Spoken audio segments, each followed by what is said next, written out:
გამარჯობა. დღეს ვისაუბრებთ ერთ საკითხზე, დამრგვალებაზე, კერძოდ, რომელზეც საუბარიც ბოლომდე ვერ მოვასწარეთ ლექციაზე, ჩვენს მეორე შეხვედრაზე. დამრგვალებაზე ეხლა ამ ვიდეოში მე დეტალურად არ ვილაპარაკებ, ანუ ვიგულისხმებ, რომ თქვენ ეს ვიდეო ჩანაწერი ან ლაივში გაქვთ მოსვენილი, ან ვიდეო ჩანაწერი ნანახი გაქვთ. ამიტომ თუ არა გაქვთ, აუცილებლად პირველ რიგში ნახეთ ეს ვიდეო ჩანაწერი. ეხლა მე ვილაპარაკებ ერთ საკითხზე, რომელიც ცოტა დამაბნეველი არის. თუმცა და ზუსტად ამიტომ მინდა რომ ესეთი განსაკუთრებული ყურადღება მივაქციოთ ამას. კარგი. პირველ რიგში ვნახოთ როგორ გვიმრგვალებს მაგალითად Python-ი ესეთ რაღაცას, ხო? 0.125 მინდა რომ დავამრგვალო. ოღონდ როგორ? მძიმის აი აქ ორიანი მიწერია, რაც ნიშნავს იმას, რომ მძიმის მერე მე მინდა რომ Python-მა გამომიტანოს ორი ციფრი. როგორ დაამრგვალებს ამას Python-ი? ნახეთ ამ ორი ციფრის შემდეგ Python-ი ხედავს რომ აქ მიწერია მე ხუთიანი. ეხა ხუთიანი როცა გვაქვს ეხა ტრადიციული მეთოდით დამრგვალების გვეუბნება რომ ნახან ხუთიანი გვაქვს, ესე იგი უნდა დავამრგვალოთ ზემოთ. ანუ ეს უნდა გახდეს 0.13. მაგრამ როგორც იცით, Python-ი იყენებს Banker-ის დამრგვალების სტილს და Python-ი აი ამ რიცხვს ზემოთ კი არ დაგვიმრგვალებს, ანუ 0.13-ს კი არ გამოგვიტანს, არამედ უახლოეს ლუწ რიცხვამდე, ანუ 0.12-ს გამოგვიტანს ეხა ჩვენ ეს კოდი. მოდი დავწეროთ აქ. print ფუნქცია გავუშვათ და აი 0.12 გამოგვიტანა. ძალიან კარგი. ეხლა მოდით აი რახანეს ვიცით. აი შევხედოთ აი ესეთ რიცხვს 0.325. აქაც მინდა რომ ორი ციფრი გამომიტანოს მძიმის შემდეგ. პირველი ეხლა რასაც ვფიქრობთ რომ აქ არაფერი უცნაური არ უნდა მოხდეს, რა თქმა უნდა, ამასაც დაამრგვალებს როგორც 0.32. ხო? ორიანის მერე ხუთიანი წერია. ჩვენ ვიცით რომ Python-ი Banker-ის rounding-ს იყენებს, ამიტომ ამას დაამრგვალებს Python-ი 0.32-მდე, ხო? ეს უნდა იყოს ჩვენი ვარაუდი ჯერჯერობით. მაგრამ მე რო ეს კოდი გავუშვა, ნახეთ რაღაცა უცნაურობა ხდება და ამას ამრგვალებს 0.33-მდე. მაგრამ ეს ანიშნავს, რომ Python-მა ეხლა გამოიყენა სტანდარტული ტრადიციული დამრგვალების მეთოდი. არა, Python-ი ისევ Banker-ის დამრგვალების მეთოდს იყენებს. ანუ არ გადაუხვევია თავისი სტილისთვის. მაგრამ მაშინ უნდა ავხსნათ ხო ეს მოვლენა. რატო ხდება ესე? კარგი. პირველ რიგში მინდა ესეთი რაღაცა ვნახოთ. აი, ნახეთ. ფილმებში ალბათ უეჭველად გინახავთ, როცა უნდათ ხოლმე ვიღაც ადამიანის თუ პროგრამისტის, ჰაკერის წარმოდგენა ჩვენთვის, აი კომპიუტერთან ზის და აი ესეთ რაღაცა გამოსახულებას უყურებ. მის შეერებია ხოლმე, ხო, ნულები და ერთები რო არის მხოლოდ. აი რაღაცა ესეთი, ხო, მწვანე ფერებში არის ხოლმე ხშირად. ეხლა რა არის ეს? მოკლედ, ჩვენს კომპიუტერებს სინამდვილეში ესმით ეს ნულების და ერთების ენა. იმათ Python-იც არიციან. Python-ი არის ინტერპრეტირებული ენა. აი ეს ნულები და ერთები არის მოკლედ თარგმნილი, პრინციპში პირდაპირ Python-ზეც არა.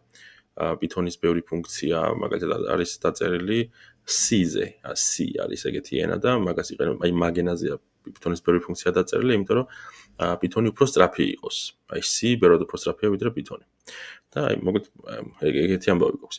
მოკლედ Python-ი კომპიუტერებს ესმით აი ეს ენა, ანუ ჩვენი hardware-ი, ჩვენი პროცესორები აი ამ ენაზე ლაპარაკობენ, ესე ვთქვათ რა.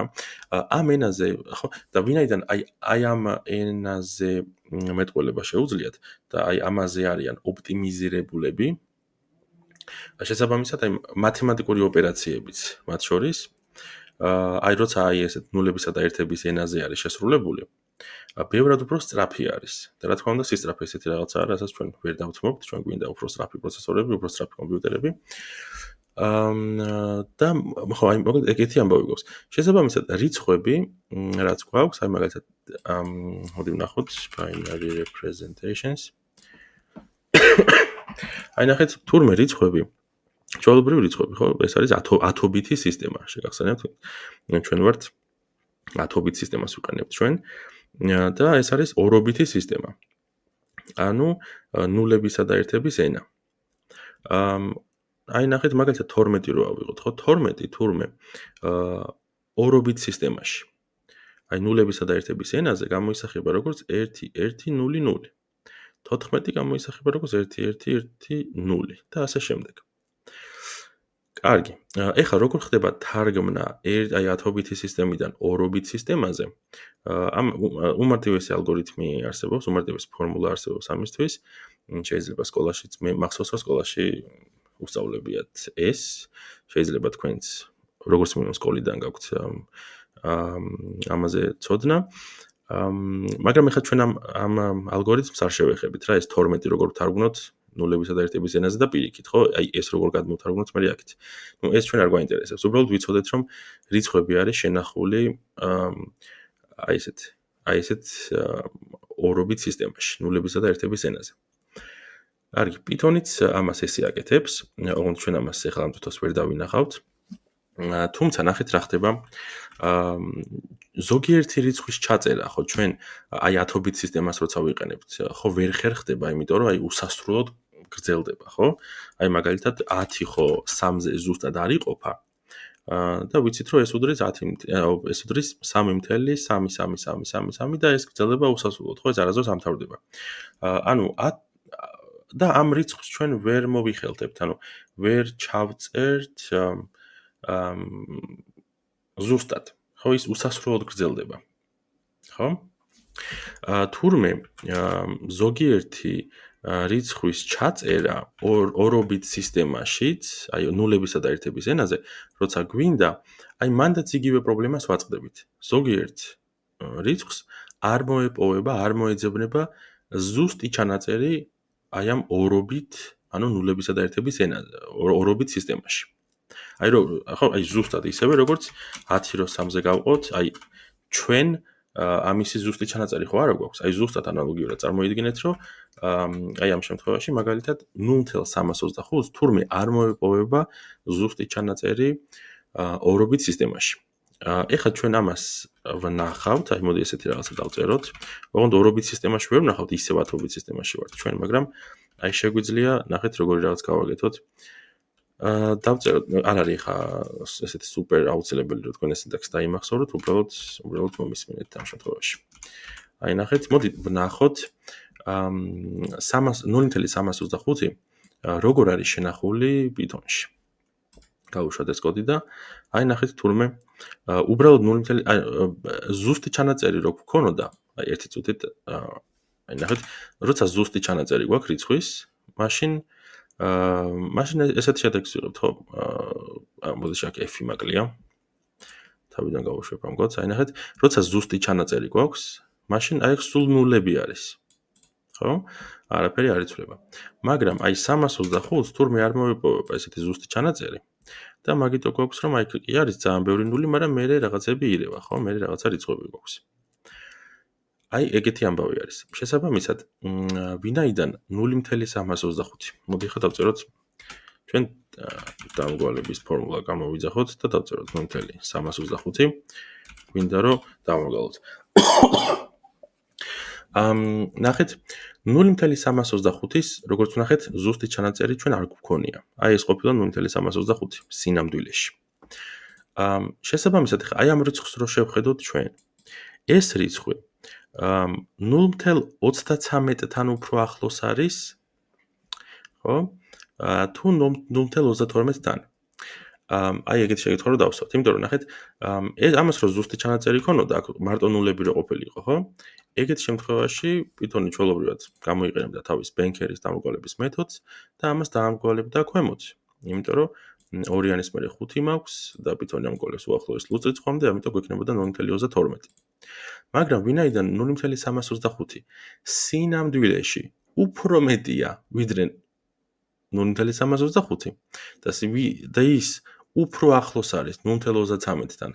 რამდენად ახლოს არის? აი ძალიან ცოტათი ახლოს არის სინამდვილეში. ნახეთ რამდენი ნული გვაქვს. და ნუ აი ძალიან მცირედით, მაგრამ 0.323-თან უფრო ახლოს არის. ამიტომ Python-ი აი ამ 0.325-ს ამრგვალებს, როგორც უკვე პრინციპში ვნახეთ, დაგვემრგვალებს როგორც 0.323. აი ესე. კარგით, აი ეს პატარა დეტალი მინდოდა რომ გცოდნოდათ, ხო, რომ რაღაცა სურპრიზებისგან ვიყოთ დაცულები.